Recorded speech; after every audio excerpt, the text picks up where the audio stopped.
আসসালামু আলাইকুম। এখন শুনবেন সংবাদ শিরোনাম। আসন্ন বাজেটে জ্বালানি খাদ্যসহ কয়েকটি খাতে ভর্তুকি বাড়াচ্ছে সরকার। সামাজিক নিরাপত্তায় থাকবে বাড়তি নজর। বাতিল হচ্ছে ঢাকা গাজীপুর বিআরটি অসমাপ্ত প্রকল্প। সাধারণ সড়কের মতোই ব্যবহৃত হবে র্যাপিড ট্রানজিট করিডোর, থাকতে পারে টোল।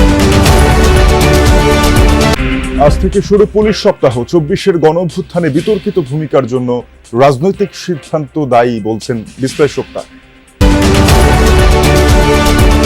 সিলেটে কিছুতেই কমছে না হামের প্রকোপ, মৃত্যু। হাসপাতালে বেড সংকট, এক শয্যায় চিকিৎসা চলে একাধিক শিশু। এখন শুনবেন বিস্তারিত। বৈশ্বিক অস্থিরতা সামাল দিতে আসন্ন বাজেটে জ্বালানি খাদ্যসহ বেশ কয়েকটি খাতে ভর্তুকি বাড়াতে যাচ্ছে সরকার। ফ্যামিলি কার্ড, কৃষক কার্ড সহ সামাজিক নিরাপত্তামূলক খাতেও থাকবে বাড়তি নজর। কিছুটা বাড়ছে প্রণোদনার আকারও। নগদ ঋণ নেয়ার ক্ষেত্রে চলতি অর্থ বছরের সমান বরাদ্দ রাখছে অর্থ বিভাগ। বিশ্লেষকরা বলছেন, মধ্যপ্রাচ্য যুদ্ধ, অভ্যন্তরীণ সংকটে চাপ তৈরি হয়েছে। চাহিদা পূরণে অভ্যন্তরীণ আয় বৃদ্ধি করতে হবে। মধ্যপ্রাচ্যে চলমান যুদ্ধে বাধাগ্রস্ত হচ্ছে জ্বালানি তেলের সরবরাহ, চাহিদার তুলনায় কমেছে যোগান, ব্যাহত হচ্ছে শিল্পের উৎপাদন। তাই আগামী বাজেটে জ্বালানি অর্থাৎ বিদ্যুৎ, গ্যাসে ভর্তুকি কিছুটা বৃদ্ধি করতে চায় সরকার। বিশেষ করে গ্যাস ও বিদ্যুতে রাখা হচ্ছে বড় অঙ্কের বরাদ্দ। সংশোধিত বাজেটের চেয়ে বাড়ছে বিদ্যুতের ভর্তুকি, গ্যাসের ভর্তুকিতেও দেয়া হবে গুরুত্ব। মধ্যপ্রাচ্যে চলমান উত্তেজনার ফলে বৈশ্বিক পরিস্থিতি বিবেচনায় বিদ্যুৎ ও গ্যাসে দরকার অতিরিক্ত বরাদ্দ। খাদ্য নিরাপত্তা নিশ্চিত করতে এই খাতেও থাকছে ভর্তুকি। স্বল্প আয়ের মানুষদের জন্য ওএমএস, টিসিবি ও খাদ্য বান্ধব কর্মসূচি সারা দেশে চলমান রাখতে বাজেটে খাদ্য ভর্তুকি বাবদ মোট বরাদ্দ বাড়তে পারে প্রায় ১০,০০০ কোটি টাকা। তবে সার আমদানি ও উৎপাদনে ভর্তুকির পরিমাণ বড়। ফ্যামিলি কার্ড, কৃষক কার্ড কর্মসূচি বাস্তবায়নও লাগবে অতিরিক্ত বরাদ্দ। চলতি অর্থ বছরের চেয়ে আগামী বাজেটে সরকারের বাড়বে প্রণোদনা খাতে ব্যয়। বিশেষ করে কৃষি খাত, রপ্তানি, নগদ, পাটজাত দ্রব্যাদি এবং রেমিটেন্স খাতে ব্যয় হবে প্রণোদনার অর্থ। সংশোধিত বাজেটের তুলনায় রেমিটেন্স খাতে প্রণোদনা বৃদ্ধি করতে চায় সরকার। ধারণা করা হচ্ছে এই খাতে বাড়তে পারে ব্যয়। ঋণ গ্রহণের লক্ষ্য নির্ধারণ করা হচ্ছে চলতি অর্থ বছরের মতোই। বাকি কাজ শেষ না করেই ঢাকা গাজীপুর বিআরটি প্রকল্প বাতিল করার নীতিগত সিদ্ধান্ত নিয়েছে সরকার। সরে আসছে বাসভিত্তিক দ্রুতগতির পরিবহন ব্যবস্থার মূল পরিকল্পনা থেকেও। সাধারণ সড়কের মতোই ব্যবহৃত হবে বিআরটি করিডোর, থাকতে পারে টোলের ব্যবস্থা। প্রায় ৩,০০০ কোটি টাকা ব্যয়, ৯৭% কাজ শেষ হলেও ব্যর্থ হলো দেশের প্রথম বাস র্যাপিড ট্রানজিট করিডোর তৈরির উদ্যোগ। ২০১২ সালের ডিসেম্বরে ঢাকা গাজীপুর বাস র্যাপিড ট্রানজিট বিআরটি প্রকল্পের কাজ শুরু হয়। ৪ বছরের মধ্যে এই প্রকল্পের কাজ শেষ হওয়ার কথা ছিল সুফল পাবে মানুষ।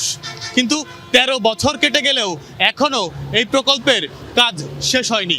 সুফল তো মেলেইনি, বরং বিমানবন্দর থেকে গাজীপুরের এই অঞ্চলে বসবাসকারী মানুষ ভুগছে উন্নয়ন যন্ত্রণায়। ২০ কিলোমিটারের ওপর এ রাস্তাটি বাড়ানোর কথা যানবাহনের গতি। উল্টোপাল্টা ব্যবস্থাপনায় গতি তো বাড়েইনি, বরং আরও কমেছে। হওয়ার কথা নিরাপদ, হয়েছে ছিনতাইকারী মাদকসেবীদের অভয় আশ্রম। অভিভাবকহীন বিআরটি রাস্তার অন্ধকার স্টেশনগুলোর সামনে দিয়ে দিনের বেলায়ও চলতে ভয় পান পথচারীরা। পুলিশের টহল নেই, প্রকল্প সংশ্লিষ্ট কেউ নেই দেখার। প্রকল্পটির প্রাথমিক ব্যয় ২,০৩৮ কোটি টাকা ধরা হলেও পরে কয়েক দফা অর্থ বরাদ্দ বাড়িয়ে এ যাবৎ খরচ প্রায় ৩,০০০ কোটি টাকা। যদিও প্রকল্পের ৩% কাজ এখনও বাকি। জুলাই গণঅভ্যুত্থানের পর পালিয়ে যায় প্রকল্পের ঠিকাদার। অন্তর্বর্তী সরকারের সময় আরও ৩,০০০ কোটি টাকা চাওয়া হয় বাকি কাজ শেষ করতে। নাকচ করে তা ফেরত পাঠায় তৎকালীন পরিকল্পনা কমিশন। ২০২৪-এর ডিসেম্বরের পর এই প্রকল্পে আর কোনো কাজ হয়নি।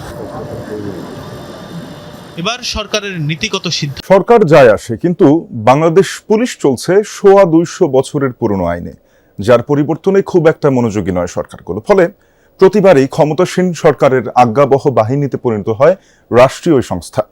এমন বাস্তবতায় আজ থেকে শুরু হচ্ছে পুলিশ সপ্তাহ ২০২৬। আইনের মধ্য থেকে স্বাধীনভাবে কাজ করতে দিলে পুলিশের প্রাতিষ্ঠানিক কাঠামো আরও শক্তিশালী হয় মনে করেন বাহিনীটির শীর্ষ কর্মকর্তারা এবং সাবেক শীর্ষ কর্মকর্তারা। আর ২৪-এর অভ্যুত্থানে পুলিশের বিতর্কিত ভূমিকার জন্য রাজনৈতিক সিদ্ধান্তকে দায়ী করছেন বিশ্লেষকরা। 2024 সালের 5 আগস্ট গণ অভ্যুত্থানে আওয়ামী লীগ সরকারের পতনের পর পুলিশি কাঠামো ভেঙে পড়ে। রাজধানী সহ সারা দেশের থানায় আগুন দেওয়া হয়, ঘটে অস্ত্র লুটের ঘটনা। আত্মগোপনে চলে যান আইজিপি থেকে শুরু করে কনস্টেবল পর্যন্ত। সরকার দায়িত্ব নেয়ার পর ধীরে ধীরে স্বাভাবিক হয় পুলিশের কার্যক্রম, সচল হয় থানা। তবে গণ অভ্যুত্থানে বিতর্কিত ভূমিকার কারণে মারাত্মক ভাবমূর্তি সংকটে পড়ে এই বাহিনী। ওঠে পুলিশ সংস্কারের দাবি। সে সময় পুলিশ কমিশন গঠন করে অন্তর্বর্তী সরকার।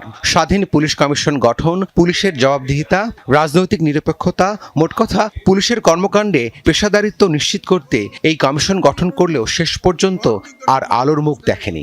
এমন বাস্তবতায় শুরু হচ্ছে পুলিশ সপ্তাহ 2026। সাবেক এই আইজিপি মনে করেন সরকারের অন্যায় আদেশ পালন করা যাবে না। পুলিশ আইনের মধ্য থেকে দায়িত্ব পালন করলে ভাবমূর্তি উদ্ধার করা সম্ভব, দেয়া যাবে না সিন্ডিকেটের হাতে। রাজনৈতিক সিদ্ধান্তে পুলিশ ছাত্র জনতার বিরুদ্ধে দাঁড়িয়েছিল। এজন্য রাজনৈতিক সদিচ্ছা থাকলেই পুলিশ পেশাদারিত্বের সাথে দায়িত্ব পালন করতে পারবে, মত বিশ্লেষকদের। মহাপরিদর্শক মোহাম্মদ আলী হোসেন ফকির জানিয়েছেন, পুলিশ এতদিন বিশৃঙ্খল অবস্থায় ছিল, কিন্তু সেটা অনেকাংশে গুছিয়ে আনা হয়েছে।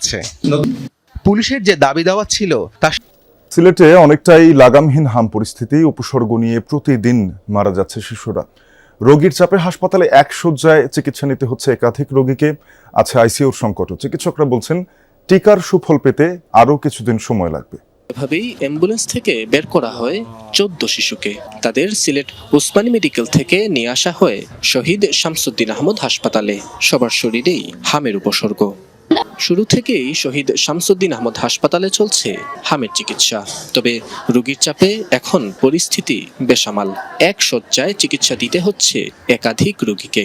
কেউ চিকিৎসা নিচ্ছেন মেঝেতে। এদিকে চলতি সপ্তাহ থেকে উসমানী মেডিকেলে হামের জন্য আলাদা ওয়ার্ড চালুর কথা থাকলেও আপাতত তা হচ্ছে না। ফলে ভোগান্তিতে রোগী ও হাসপাতাল কর্তৃপক্ষ।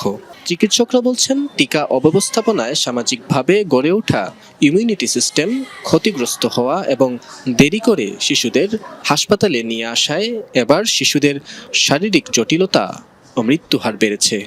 এ অবস্থায় অভিভাবকদের সচেতনতা বৃদ্ধি সংক্রমণ নিয়ন্ত্রণে বড় ভূমিকা রাখবে বলে ছাত্র রাজনীতি নিষিদ্ধের দাবিতে মধ্যরাতে বিক্ষোভ করেছে ইডেন মহিলা কলেজের শিক্ষার্থীরা। শনিবার রাত 11:30টার দিকে কলেজের প্রধান গেটের তালা ভেঙে বিক্ষোভে নামেন তারা। এ সময় শিক্ষার্থীরা নানা স্লোগান দিতে থাকেন। ক্যাম্পাস থেকে বেরিয়ে বিক্ষোভকারীরা গেটে টানানো ছাত্র দলের বিভিন্ন ব্যানার ও ফেস্টুনে আগুন দেওয়ার চেষ্টা করেন। মিছিলে অংশ নেওয়া শিক্ষার্থীরা ক্যাম্পাসে সব ধরনের রাজনৈতিক কার্যক্রম নিষিদ্ধ দাবি জানান। বলেন, গুটি কয়েক শিক্ষার্থী পায়তারা করলেও ইডেন কলেজ ক্যাম্পাসে রাজনীতি আর ফিরবে না। এর আগে সন্ধ্যার পর ইডেন কলেজের গেটে রাজনীতিমুক্ত ক্যাম্পাস লেখাটি রং দিয়ে মুছে দেয় কেউ। এই ঘটনার জেরেই আন্দোলনে নামেন শিক্ষার্থীরা।